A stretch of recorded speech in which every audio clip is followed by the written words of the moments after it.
মা, আসছি। হ্যাঁ মনা, সাবধানে যাস কিন্তু। দাঁড়া দাঁড়া, তোকে একটু দেখে নি ভালো করে। কি পরেছিস তুই? কুর্তি পরেছিস ঠিকই আছে, আর হাত কাটা পরেছিস, তার উপর তো নাইট শিফট। এই তুই তোর এই কোম্পানিটা চেঞ্জ কর, আর চেঞ্জ করে নাইট শিফটও পাল্টে ফেল তো। বড্ড টেনশন হয় বাবা। এবার তোকে একটু ক্যারাটে এইসব কিছু না শেখাবো, একটু পেপার স্প্রে এসব তোকে দিয়ে দেবো সঙ্গে করে কিছু। খুব ভয় হয়, খুব টেনশন করে আমার। আচ্ছা মা, তোমার কি মনে হয় আমি যদি এই হাত কাটা কুর্তির জায়গায় ফুল হাতা কুর্তি পরে বেরোই তাহলে আমি সেফ? বা আমার নাইট শিফট পাল্টে আমি ডে শিফট করে ফেললাম তাহলে আমি সেফ? বা আমার এই কোম্পানিটা চেঞ্জ করে আমি অন্য কোনো প্রফেশনে গেলাম তাহলে আমি সেফ? মা, আমরা মেয়েরা এখন কোথাও সেফ নই, অলি গলি কোথাও না।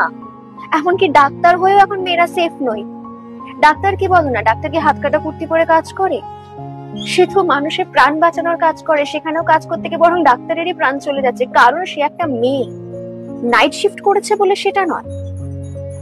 মা, আমাদের মেয়েদেরকে এইসব না শিখিয়ে বরং ছেলেদেরকে কেন শেখানো হয় না যে বাড়িতে যখন আছো বাবু তখন মানুষ রূপে আছো, রাস্তায় বেরিয়ে হায়নার রূপ নিও না? আমাদের মেয়েদেরকে সেলফ ডিফেন্সের কথা শিখতে বলা হচ্ছে কেন? কই এটা কেন বলা হচ্ছে না যে না